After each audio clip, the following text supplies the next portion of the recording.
And then it becomes a mental thing to where it's like, do I actually need that food? No, I don't. But do I want it? Hell yes, I do. I do want that pizza.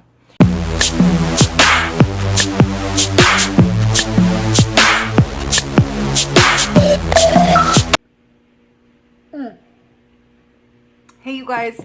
Hope you guys had a wonderful Memorial Day. If this is our first time meeting, I'm Ashley. I am currently on a 33-day fast.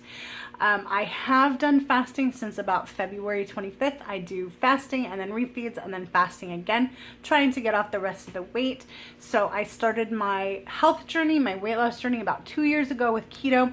I have another channel if you guys are interested in either seeing, my beginning stages of my weight loss or learning about keto or anything. It's the Keto Saga. You guys can head over there. Like I said, I'm currently on day 16, and if I make it one more day, that'll be my longest fast ever, because 16 days was the most. And I'm super excited about that because that is a big accomplishment. And yeah, it's pretty cool, you guys. So hopefully some of my AHA family are here. Hi guys, because they keep me motivated. AHA is a healthy alternative, and you guys can check out their YouTube channel. You can check out their Facebook group. Really motivational people. I love them all. Thank you so much, you guys, if you guys are watching. So today I kind of wanted to talk quickly about 5 things that I have really gone through this past 16 days, just to kind of mentally prepare you guys if you're going to be starting a fast, if you're currently on a fast, if you want to look into fasting, anything like that, and hopefully it'll help some people out there. So one thing was electrolytes, and now if you guys have been on my channel since it started, it's pretty brand new. So at the beginning of this fast, I had done a 5-day refeed, and then I went into this 33-day fast. My body started dumping a lot of electrolytes. So that's something that you guys need to be aware of if you start a fast, is your body will start dumping the electrolytes every time you go to the bathroom. And I was going like every 10 minutes for days. And so usually what happens is when you do your refeeds or whatever you eat before you start a fast, it's supposed to carry you over through your fast.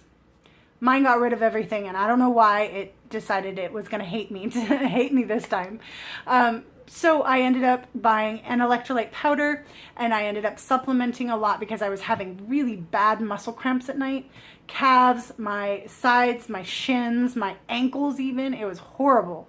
I know my body enough to know which supplements to do, which electrolytes are low, what minerals. Like I said, I've been on this thing for 2 years. I became a nutritionist to kind of understand what was happening in my body with the nutrients. So what I ended up doing was the supplement, the powder, and I added what they call snake juice, which I put in quotes because all it is extra supplements. So apple cider vinegar. I do new salt, which is strictly potassium, and then I do sea salt as well. And I mix everything together, and I take that. I'm down to 2 times a day. So I've been doing that. It's been helping a lot. Just know that if you guys are dumping electrolytes, you need to replenish them if needed. I tell people if needed because you're not always going to need supplementation. You're not always going to need electrolytes. So it's kind of case by case. It's fast by fast. Usually I don't need them. And you can either get the powder, you can get the pills, you can get, just make sure you're getting a lot of veggies and stuff when you do your refeeds. Get all those minerals and everything to carry you over. Some things you might notice if you are low in electrolytes: you might have headaches, you might feel dizzy, you might be nauseous from lack of sodium.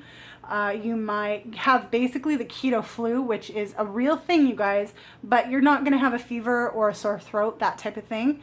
So just be on the lookout for those if you guys are planning on starting a fast. Now, the other thing too takes me into nausea, which was a lack of sodium.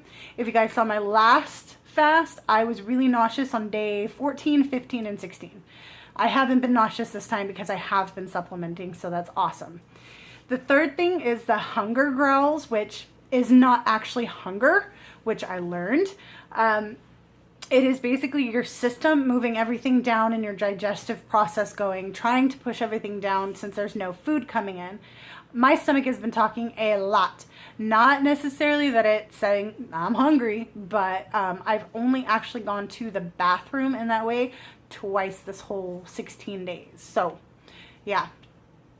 The other things, let's see, number 4 is one of the biggest ones, which are changes in my body. And the changes in my body are things like, you guys can kind of, if I turn sideways, you guys can see my collarbone. Everything's like getting skinnier, and like I'm flatter. Definitely the weight loss is a big one. My clothes are like falling off of me. I don't want to go and buy new clothes just yet. I noticed today that my booty is getting smaller, which is good because I've always had a big butt. Things are kind of just, you know, but at the same time, the changes in my body are also kind of mental and emotional for me too, because I'm getting a lot of loose skin. And everything is starting to kind of droop down a little bit, which is why in weight loss, we say that we're melting, because things are not being held up by the fat anymore, and it just kind of droops everywhere. So just be aware of that. You might have experienced that. The other thing too is, number 5, I should say, is a very mental thing. It's a mental battle going on between your brain and your heart. And, you know, we've been programmed to think that we need the food. We need the food, we need the chemicals, we need that reaction that goes on in our brain and gives us that warm, happy feeling when we eat food. We're programmed to think that way. And when we fast, we give our system a complete rest, complete reboot. And then it becomes a mental thing to where it's like, do I actually need that food? No, I don't. But do I want it? Hell yes, I do. I do want that pizza. And you guys, I'm a nutritionist. I know what not to have. I know not to eat that pizza. I know not to have those Doritos. But let me tell you, on Saturday we had a visit from my aunt who lives in Tennessee. She came all the way to California. They had pizza and they had ranch Doritos, and those are 2 of my favorite. I have been craving pizza this entire time. Do I need the pizza? No. Do I want it? Yes. So it becomes a very mental thing versus do I need it? No, but I still want it. And it's just one of those things you have to push through, you have to push through. It is one of those things that it's going to be an hour by hour thing for a lot of people. And I'm not just talking about the extended fast. I'm talking about the people who go one day. I see it all the time. They go one day and then they're like, nope, I want the food. And then they give up and then they have to start over. So from day one, you guys, keep it in your mind. It's going to be very difficult mentally to withstand from food. For me personally, coming from a background of 3 different eating disorders, it's very difficult. And that's one of the things that I'm going to be talking to my doctor here coming up about, is the aftercare of when I get done with all of this. How do I then, you know, incorporate it? Because I know the foods that I should have, but you know, it might be a little bit more difficult for me just coming from my background. But anyway, so that's going to do it. If you guys have any questions, please let me know in the comments below. If you guys are on a fast, let me know what you guys are going through. And I will talk to you in the next video. Now, coming up, quickly before I go, I'm going to be doing a Q&A on this channel as well as on the Keto Saga page for basically wrapping up the month of May. The most asked questions in across all of my media platforms, and hopefully you guys will check it out because it should be interesting. A lot of questions, so I will see you guys then.